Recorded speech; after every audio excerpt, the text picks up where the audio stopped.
नाम Shri Garna management services private limited है। दिल्ली की फर्म है। हम 4 साल से, अब 4 साल पूरे हो जाएंगे, अपना हवा महल ईस्ट जोन में डोर टू डोर कचरा संग्रहण का काम कर रहे हैं। क्या समस्या आ रही है? समस्या यही है कि कंपनी ने हमें शुरू में एक वर्क ऑर्डर देके, जो कि ये नहीं दे सकते थे, हमसे इन्वेस्टमेंट कराया, गाड़ियाँ लगवाई, सारा पैसा लगवाया।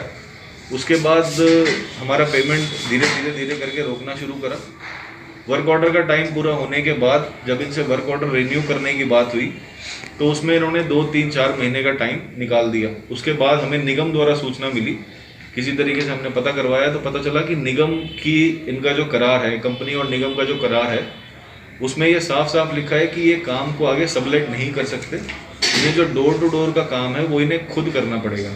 जो गाड़ियां हैं वो इनकी खुद की होनी चाहिए, तो ये सबलेट नहीं कर सकते, तो लीगली ये हमें किसी तरीके का भी कोई कॉन्ट्रैक्ट नहीं दे सकते। तो उसके बाद पैसा फंस चुका था, हम काम कर रहे थे, तो वो बढ़ते बढ़ते अभी पिछले अक्टूबर कोरोना के समय में जब लॉकडाउन लगा अप्रैल में, उस टाइम 13 महीने का ड्यू था। फिर इनके द्वारा हमें पूरे लॉकडाउन में कोई पेमेंट नहीं करा गया, तो अक्टूबर में आते आते वो 17 महीने का पेमेंट, मेरा करीब कोई 4 करोड़ रुपए कंपनी के पास बकाया हो गया, जिसका हमने नोटिस दिया।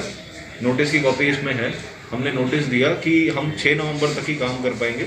6 नवंबर के बाद हम किसी भी तरीके से इस काम को चलाने में समर्थ नहीं हैं। 6 नवंबर और उसके अलावा मैंने 2 नवंबर को निगम हेरिटेज में भी कमिश्नर साहब को एक लेटर देके ज्ञापन दिया कि मैं 6 नवंबर तक ही काम कर पाऊंगा, मेरे साथ ये समस्याएं हैं, इसके बाद मैं काम नहीं कर पाऊंगा।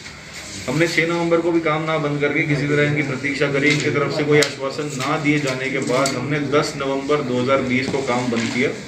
10 नवंबर 2020 को इनके chief managing director Shri Hanumant Rai Gaikwad ji द्वारा मेरे पास पर्सनली मैसेज करके रिक्वेस्ट किया गया कि आप काम चालू रखें, हम आपको आज कल में पेमेंट करेंगे, एक पेमेंट करेंगे।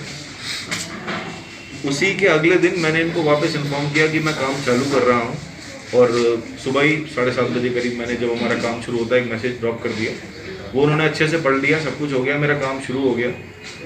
12 तारीख को बाबूलाल मीणा नामक एक व्यक्ति 15-20 कोई अलग आदमी लेके, जो ऑब्वियसली असामाजिक थे, वो लेके हमारे लड़कों को गाड़ियाँ रोकी, अपने साथ 5-7 ऊपर लेके आया, हमारी गाड़ियाँ रोक के बोला ये काम हमने ले लिया, ये काम हम करेंगे। मैंने वापस आके 13 तारीख को जितने भी थाने लगते हैं उन सब में एक एप्लीकेशन दी, अपना जो समस्या थी वो बताई, जिस पे कोई कार्रवाई नहीं हुई। मेरे को यही पता लगा इसमें पूरा राजनीतिक दखल है, जिसकी वजह से मेरी कहीं भी कोई बात नहीं सुनी गई। कंपनी से पूछा, कंपनी ने बोला हमारी तरफ से ऐसा कुछ नहीं हुआ है। मेरे को 16 तारीख तक भी धोखे में रखा, सोमवार तक भी धोखे में रखा। 16 तारीख को कंपनी द्वारा गलतागेट थाने में एक एप्लीकेशन दी गई कि हमने काम किसी और को दे दिया है, ये काम नहीं करेंगे। मेरे पास आज तक भी कंपनी का कोई नोटिस नहीं है, किसी तरीके का भी किसी काम में लापरवाही का भी कोई नोटिस नहीं है। ये काम इनको दे दिया। उसके बाद से मैंने 17 तारीख को काम बंद कर दिया। उसके बाद आज तक इन्होंने कोई आधे ऊपर से भी कम में काम कर रहे हैं, आधे साधन में काम कर रहे हैं, जिससे जो पूरे शहर की जो सफाई व्यवस्था है वो बुरी तरीके से चरमराई हुई है। कल राउंड भी हुआ था अधिकारियों का, जिसमें अधिकारियों को कूड़े पर से चल के जाना। आपको कितना पेमेंट बाकी है और अब आप डिमांड क्या करते हो बता दो। पेमेंट मेरा 4 करोड़ बकाया है। मेरे को मेरा पेमेंट भुगतान किया जाए और आगे क्या करना है उसके बारे में कंपनी द्वारा मुझे बताया जाए। मेरे को ऐसे इधर उधर से ना पता लगे, कंपनी मेरे से सीधे बैठ के बात करे।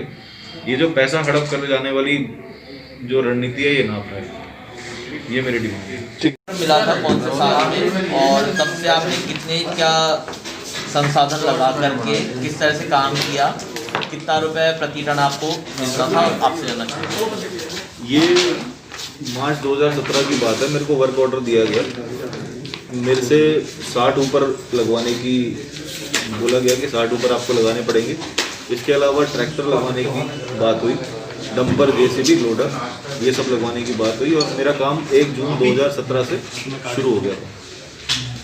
तो इसमें आपका कितना रुपए बकाया चल रहा है, क्या आपकी मांग है?